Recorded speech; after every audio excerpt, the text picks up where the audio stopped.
नमस्कार मंडळी, कसे आहात सगळे? मस्त ना? मस्त चाललात सर्व. मी शिवा आणि तुम्हा सर्वांचं माझ्या यूट्यूब चॅनलवर मनापासून स्वागत करते. तर आज आपण सोया चंक्स किंवा सोया वडीपासून एक मस्त अशी अफलातून रेसिपी बघतोय. चला तर मग रेसिपीला सुरुवात करूयात. तर इथं बघा, मी 1 वाटी इतके हे सोया चंक्स घेतले होते. 2 हिरव्या मिरच्या, त्यानंतर 2 कांदे घेतले, ते अशा पद्धतीने कट करून घेतले. 5 ते 6 लसणाच्या पाकळ्या घ्यायच्या. 2 टोमॅटो घेतलेत, हे लाल पिकलेले टोमॅटो.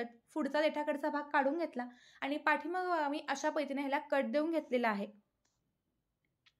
त्यानंतर आता ह्याच्यामध्ये आपण साधारणपणे ह्याच्यावर इतपत पाणी घालून घ्यायचं. जर तुम्हाला अंदाजे सांगायचं झालं तर 1 लिटर पाणी तुम्ही ह्याच्यामध्ये घालू शकता. आणि त्यानंतर आता आपण ह्याच्यामध्ये थोडीशी चव येण्यासाठी आपण 1 चमचाभरून ह्याच्यामध्ये मीठ घालून घेतोय, जेणेकरून जेव्हा आपण हे छान वाफवून घेऊ तेव्हा ह्याच्यामध्ये छान असा मिठाचा अर्क झाल्याने ह्याला खूप छान चव येईल. आता हे सगळं गॅसवरती ठेवून ह्याला आता मीडियम गॅसवरती 15 मिनिटं छान असं वाफवून घ्यायचं. म्हणजे हे सोया चंक्स देखील अगदी छान मऊ होतात आणि त्याबरोबरच कांदा टोमॅटो देखील अगदी छान असे मऊ शिजतात. कांदा टोमॅटो वेगळं शिजवण्यापेक्षा मी ह्याच्यामध्ये एकामध्येच घालून शिजवते, जेणेकरून काय होतं, आपली वेळेची आणि गॅसची देखील बचत होते. 15 मिनिटानंतर इथं बघा, टोमॅटोवरची जी साल आहे ती छान अशी सुटी होते, म्हणजे छान वाफलेलं आहे.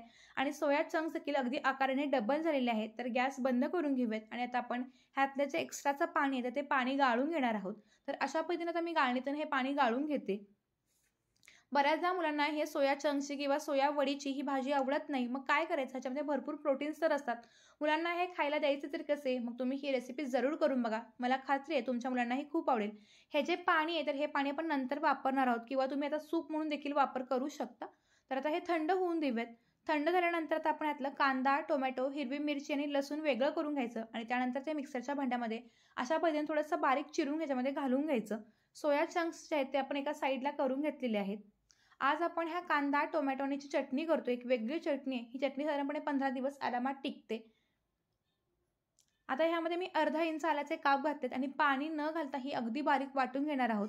ह्याच्यामध्ये हे छान वाफवल्यामुळे ह्याच्यामध्ये भरपूर सारं पाणी आहे, त्यामुळे ह्याच्या पुन्हा पाणी घालण्याची गरज नाही आहे. तर मस्त असा पिकलेला लाल टोमॅटोमुळे छान असा कलर आलेला आहे. तर आता ही चटणी करून घेऊयात. त्यासाठी एका पॅनमध्ये मी 1 मोठा चमचा इतकं तेल घालून घेतलंय. तेल चांगलं गरम करून घ्यायचं. त्यामध्ये थोडासा हिंग घालायचा. हिंगाचा फ्लेवर खूप मस्त येतो. त्यानंतर आपण जी चटणी बारीक वाटून घेतलेली आहे तर ती चटणी सगळी ह्याच्यामध्ये घालून घ्यायची अशा पद्धतीनं. ही चटणी अशा पद्धतीने तेलामध्ये परतल्यामुळं ही आरामात 10 ते 15 दिवस आरामात टिकते. तुम्ही ही चटणी चपाती, भाकरी किंवा साईडला तुम्ही तोंडी लावण्यासाठी देखील खाऊ शकता. खूप मस्त लागते ही चटणी.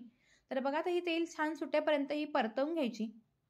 ह्याच्यामध्ये अजिबात पाणी वगैरे काही वापरायचं नाही आहे. तर बघा, चटणी थोडीशी कोरडी देखील झालेली आहे. तर आता ह्याच्यामध्ये आपण चवीपुरतं मीठ आणि पाव चमच्यामध्ये मी काश्मीरी लाल तिखट वापरते. आपण मगाशी हिरव्या मिरच्या वापरल्या होत्या. जर फार तिखट असेल तुम्ही थोडंसं कलर फक्त लाल तिखट घालू शकता, किंवा जर चटणी तुम्हाला फारच तिखट आवडत असेल तुम्ही थोडंसं लाल तिखट देखील घालू शकता ह्याच्यामध्ये आणखीन जास्त. तर हे पुन्हा छान असं मिक्स करून घ्यायचं. थोडीशी मी साखर घालते जेणेकरून चव बॅलन्स व्हावी. जर तुम्हाला साखर आवडत नसेल तुम्ही हे स्किप देखील करू शकता. आता एक 2 ते 3 मिनिटं पुन्हा चटणी छान अशी परतवून घ्यायची, जेणेकरून चटणीला छान कलर देखील येईल आणि छान चव देखील येईल. तर आता बघा, मस्त कलर आलेला आहे आणि चटणी आपली अगदी परफेक्ट तयार आहे. तर एका डब्यामध्ये घालून हवाबंद डब्यामध्ये ही 10 ते 15 दिवस आरामात टिकवू शकता.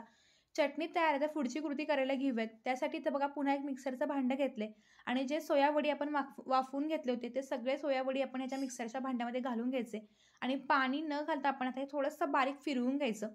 सोया चंक्स काय फार असं अति बारीक होत नाही, पण थोडेसे मोठे मोठे ते छान लागतात. त्यामुळे मी अशा पद्धतीने हे बारीक करून घेतलेले आहेत. अशा पद्धतीने बारीक करून घेतल्यामुळे मुलांना कळतही नाहीत की याच्यामध्ये आपण सोया वडी वापरले.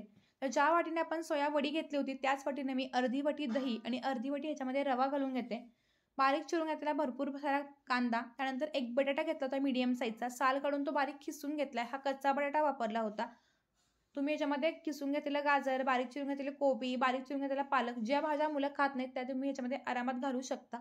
पाव चमचा मी काश्मीरी लाल तिखट, चवीपुरतं मीठ आणि अर्धा चमच्यामध्ये मी धनेपूड घातलेली आहे. आता हे सगळं छान असं मिक्स करून घ्यायचं. आता बघा, हे थोडंसं ह्याच्यामध्ये थोडंसं आपल्याला पाणी घालावं लागणार आहे. तर जे आपण मगाशी वाफवून ठेवलेलं पाणी होतं तेच पाणी याच्यामध्ये घालून घ्यायचं, जेणेकरून ते पाणी वाया देखील जाणार नाही आणि त्याच्यामध्ये भरपूर सारे घटक असणार आहेत. आणि शिल्लक राहिलेलं पाणी तुम्ही जे आहे ते सूप वगैरे बनवताना देखील तुम्ही वापरू शकता. आता हे बॅटर जे आहे ते मी फार पातळ आणि फार घट्ट नाही, तर अशा पद्धतीने हे दबदबीत असं बॅटर करून घेतलेलं आहे. अशा पद्धतीने हे बॅटर करून झालं की ह्यामध्ये आता आपण पाव चमच्याला थोडासा जास्त खायचा सोडा घालायचा. सोडा घातल्यामुळे हा छान असा मस्त जाळीदार होतो. सोडा आवडत नसेल तर तुम्ही इथे 1 पॅकेट इनोचं देखील घालू शकता किंवा विदाऊट सोडा देखील हे तुम्ही बनवू शकता. बॅटर आता परफेक्ट रेडी आहे. तर इथं बघा गॅसवरती एक मी तवा ठेवला होता. तवा छान तापला की याच्यावरती थोडंसं तेल घालून घ्यायचं आणि ब्रशने सगळीकडे हे छान पुसून घ्यायचं. त्यानंतर आता आपण थोडेसे तीळ ह्याच्यावरती टाकणार आहोत. अशा पद्धतीने तीळ घातल्यामुळे तिळाचा खमंगपणा ह्या नाश्त्याला खूप मस्त येतो. आणि त्यानंतर पळी ते दीड पळी अशा पद्धतीने हे बॅटर घालून घ्यायचं आणि चमच्यानं हे थोडंसं जाडसर असं पसरवून घ्यायचं.